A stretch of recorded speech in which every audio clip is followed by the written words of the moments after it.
রচনা করেছিলেন তার নাম ছিল সুখদেব গোস্বামীপাদ। তিনি বর্ণনা করলেন শ্রী গোবিন্দ লীলা, শ্রীকৃষ্ণ লীলা। সেই সুখদেব গোস্বামীপাদ তার কৃষ্ণলীলার পরিপূর্ণতা আনয়ন করার জন্য এই মধুময় অবতারী পার্শ্বদ রূপে অবতীর্ণ হয়ে কৃষ্ণদাস কবিরাজ গোস্বামীপাদ হয়ে, যিনি স্বরগোস্বামীর সমাসী,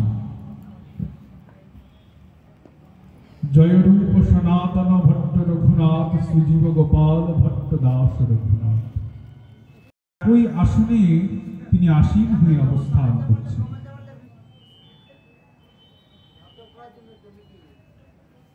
সেই শ্রীযুক্ত কৃষ্ণদাস কবিরাজ গোস্বামীপাদ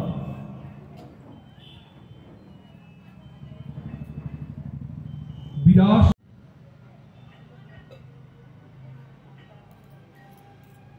ভজনে তার চিন্তনে তিনি নিমগ্ন। 82 বছর বয়স, সবকিছু তার দিনাতিদিন ক্ষীণ হয়ে আসছে। কখন আয়ুষ্কাল সমাপ্ত হয়ে যায় কবিরাজ গোস্বামীপাদ জানেন না। পাণ্ডিত্যের চরম শিখরে তিনি অবস্থান করছেন। চৈতন্য লীলাময় অনেক গ্রন্থ, সর্বপ্রথম মুরারি গুপ্তের কর্চা, দ্বিতীয় শ্রী বৃন্দাবন দাস ঠাকুরের লেখা চৈতন্য মঙ্গল, যাকে আমরা চৈতন্য ভাগবত বলেছি, এমন অনেক চৈতন্য লীলাময় বহু গ্রন্থ রচনা হয়ে গিয়েছে।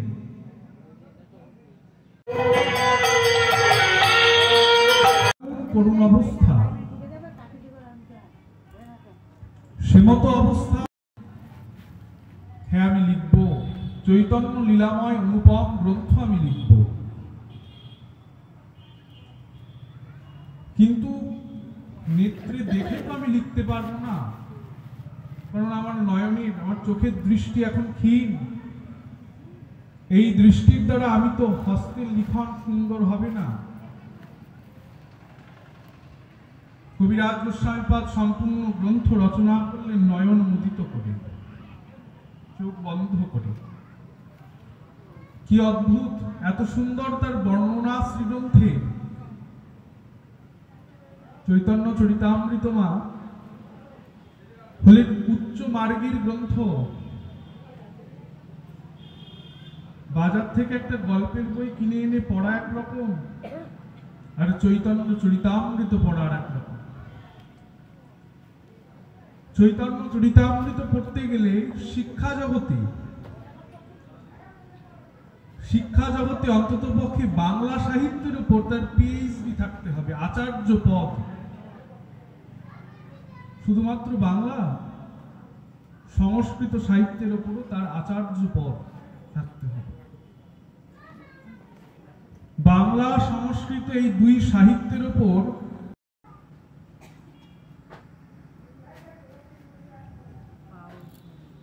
সংস্কৃত সাহিত্যের একটি গ্রন্থের নাম কাব্যপ্রকাশ। সেই কাব্যপ্রকাশ গ্রন্থের একটি সংস্কৃতের শ্লোক এই চৈতন্য চরিতামৃতের মধ্যে আছে। বলুন তো বাবা, আমরা তো কাব্যপ্রকাশ নামটাই শুনি না, তাহলে শ্রীগ্রন্থের মধ্যে যখন সেই শ্লোকটা দর্শন করব, দেখে তো অনুভবই আসবে না আমার সেই গ্রন্থটার শ্লোকটা কি বলতে চাইল। ভাগবতের এমন এমন জায়গার থেকে শ্লোক কবিরাজ গোস্বামীপাদ তুলে ধরলেন। ভাগবত যদি সম্পূর্ণভাবে কারো হৃদয়ঙ্গম না থাকে, সে চৈতন্য চরিতামৃত পড়ে সুখ পাবে না। পণ্ডিতের চরম শিখরে শ্রী কৃষ্ণদাস কবিরাজ গোস্বামীপাদ, তিনি শ্রীগ্রন্থ রচনা করছেন, যিনি নিজের নয়নে কোনোদিন মহাপ্রভুকে দেখেন নাই। নিজ নেত্রে দৃষ্টিতে বৃন্দাবন দাস ঠাকুর মহাশয় খুব ছোট, 16 বছর মাত্র বয়স। 16 বছর মাত্র বয়সে নারায়ণী দেবীর গর্ভের থেকে সদ্য জন্মে 16 বৎসরের বালক মহাপ্রভু তখন তার লীলা প্রকট করলেন। যতদিন বৃন্দাবনে নবদ্বীপে ছিলেন, বৃন্দাবন দাস ঠাকুর মায়ের সাথে শিবাসঙ্গনে গিয়ে ওই বালক ছেলে কি বুঝবে, গিয়ে গিয়ে দেখতেন মহাপ্রভুকে দূর থেকে। তিনি তো দেখে কিছু বুঝবেন না, তাও দেখে 16 বছর অব্দি মহাপ্রভুকে অনুভব করার বৃন্দাবন দাস ঠাকুর সুযোগ পেয়েছিলেন। কিন্তু কৃষ্ণদাস কবিরাজ গোস্বামী পাদ নিজের চোখেই কোনোদিন মহাপ্রভুকে তা দেখেন না, শুধু কর্ণে শুনেছেন, শ্রবণ করেছেন। কার কাছ থেকে? শ্রীরূপ গোস্বামী এবং সনাতন গোস্বামী, শ্রী রঘুনাথ গোস্বামী। দেখবেন চৈতন্য চরিতামৃতের প্রত্যেকটা পয়ারির শেষে শেষে এই উদ্ধৃতটি উল্লেখ করে দিয়েছে, শ্রীরূপ রঘুনাথ পদে যার আস, চৈতন্য চরিতামৃত কহে কৃষ্ণদাস। এই রূপ গোস্বামী এবং রঘুনাথ গোস্বামী পাদের শ্রীবদন হতে মহাপ্রভুর কথা শুধু শুনেছেন,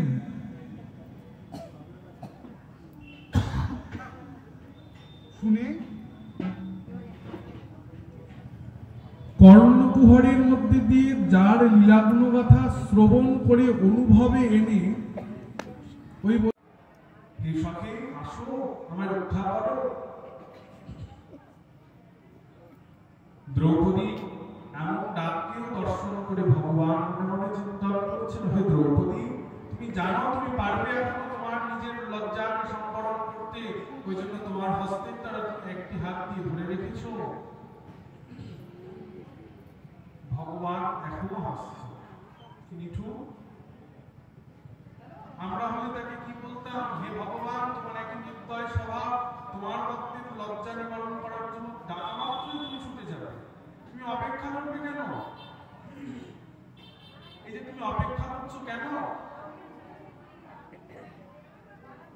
ভাগবত বলছেন ভগবানের স্বরূপটাই এমন,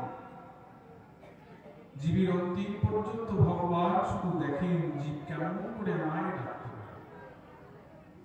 সারা জীবনটা মা হচ্ছে পরীক্ষার প্রস্তুতির পর্যায়, বুঝলেন মা? পরীক্ষা দিতে গেলে কি করতে হয়? প্রস্তুতি নিতে হয় না? সারা জীবন হচ্ছে পরীক্ষার প্রস্তুতির জন্য। যেদিনকার তোমার অন্তিম কাল হবে সেইটা সময়টা হবে তোমার পরীক্ষা। ভগবান তোমার শিয়রে এসে দাঁড়াবেন, তিনি দণ্ডায়মান হয়ে তিনি দর্শন করবেন, তুমি এখন কেমন করে পরীক্ষা দিতে পারো। যে জন পরীক্ষায় উত্তীর্ণ হয় সে গোবিন্দ চরণ লাভ করে। আমি মায়ের কাছে কি জিজ্ঞাসা করলাম, জানো তোমার তুমি কার্য কেন? তোমার কৃপা তো সর্বব্যাপক, সে তো পরাৎপর ভগবান শ্রীকৃষ্ণ, তুমি কার্য কেন? সর্বব্যাপক ভগবানের জন্য কি কেউ ক্রন্দন করে? যদি জানি আমার ভগবান সর্বত্রই বিদ্যমান, সে তো তার জন্য কাঁদবে না। যাহা যাহা নৃত্য করে তাহা কৃষ্ণের উপস্থিত, সেইখানে গিয়ে সে কৃষ্ণকে দর্শন করে সুখী হবে।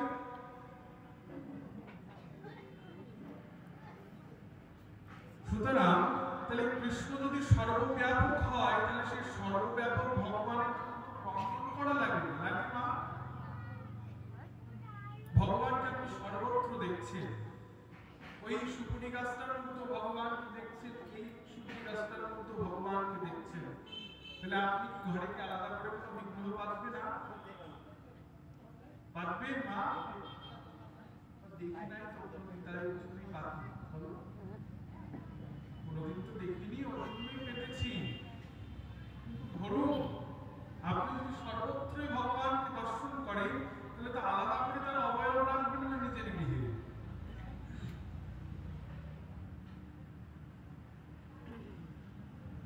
মা মানুষ করেছি নিজের কোলের সন্তান, নিজের পাঞ্চলিতে বসে আমার বক্ষ ধরা পান করেছি।